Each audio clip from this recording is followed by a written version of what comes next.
And then we will hear from our wonderful raconteur who works here in the bookstore, Andrew McIntyre.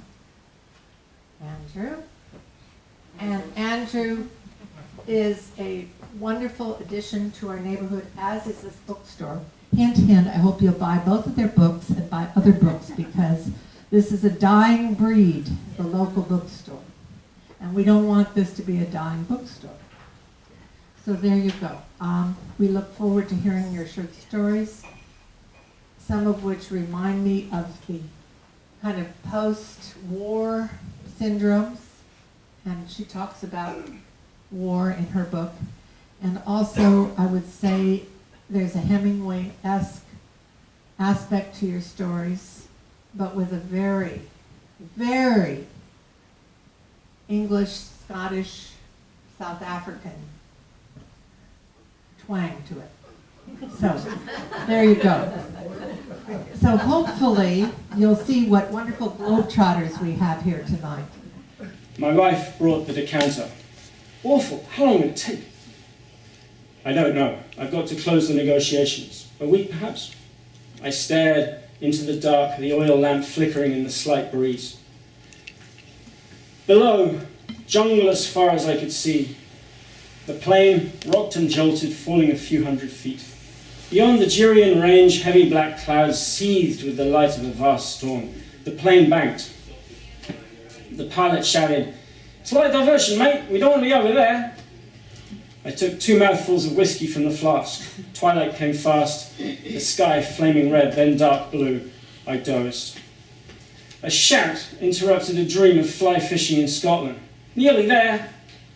Port Campbell below, just a few shacks and a hotel. 3 dirt roads to nowhere, a vast blackness beyond, and the river. We landed, bumping heavily a couple of times.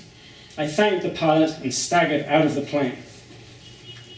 A huge figure was walking towards me. "Carruthers?" "Yes," I replied. "Name's Broderick, Moss Broderick."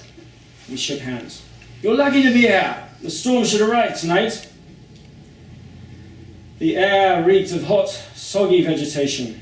We sat in my room, the fan creaking above us, the heat rendering all movement absurd. Outside, a torrent of rain. "Be like this for a few hours," said Broderick. "So, Marshall, how did he die?" Broderick handed me another bottle. "It was a game." "A game?" "They were playing a game." "Who?" "Harry Morgan. They were putting a dead snake on his car, and when old Harry left to drive home, of course he saw the snake. So he dashed back into the bar, yelling about a snake.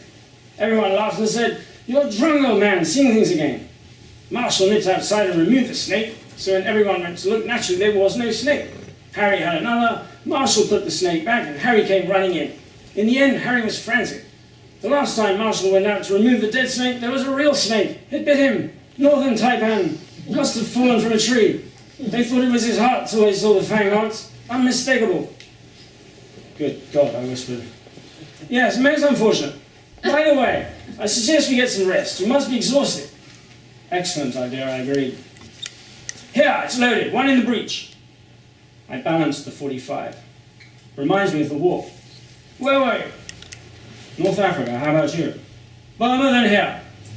He waved and closed the door. I washed, climbed onto the rickety bed and fell asleep. A knock on the door. "Big man, him wanna eat breakfast." I opened the blinds.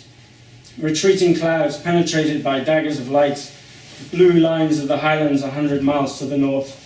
A rooster pecked at the mud. Broderick was drinking tea. "I already ate. Hope you slept well." "Thank you." I handed him the .45. "Master number 1 ready now," Broderick shouted, placing the gun on the table. A hulking native emerged from the kitchen, serving a 6-inch witch's grub. "Looks good," I said. "This was a fine man," Broderick enunciated. The native grinned and bowed. "Well, dig in, old chap, then I'll fill you in on what's happening." "Splendid," I mumbled. I chewed the soft meat, relishing the smoky aftertaste. Broderick lit a cigarette. "It's simple. Every member of the tribe wants a bungalow, a lawn, and some gardening equipment. I hate to see them lose out. They helped us in the war, you know. I recommended £500 each." "Is that all?" Yes, Roderick replied. You need to drive up country with me and sign with the chief. I'll be there, of course. You wouldn't make it. Why did they leave you alone? Roderick laughed softly. I'm the beer man, Imperial Breweries, manna from heaven. We brew extra strong lager especially for them. You know what they say? No. He smiled. Strong man, strong beer. The village was a 3-hour drive through an emerald landscape, the grass lush with the recent rains. Trees laden with fruit, insects, brightly coloured butterflies the size of dinner plates, birds of paradise.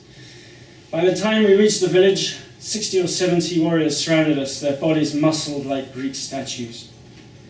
Roderick stopped the truck and yelled, Where is Big Man One Talk? Take me to One Talk, Big Man.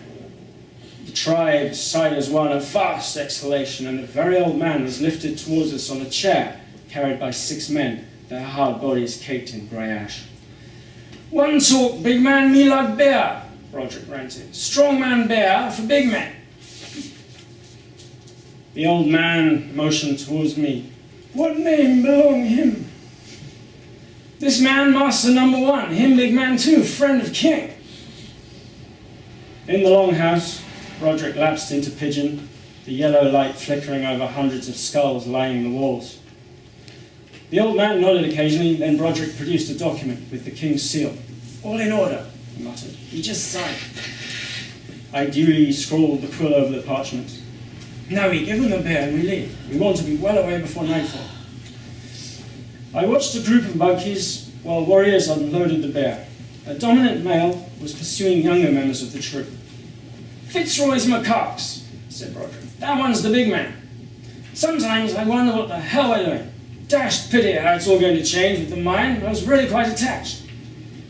There's bags more land, I replied. You can move up country if you want. He gestured. But the monkeys aren't giving up their trees for bungalows and lawnmowers, are they? And they couldn't care less about gold. I stared at him. Don't be absurd, man. Of course not. They're dumb animals. So that's the end of story number 1. Just to add there, it's based on the experience of a couple of people I knew.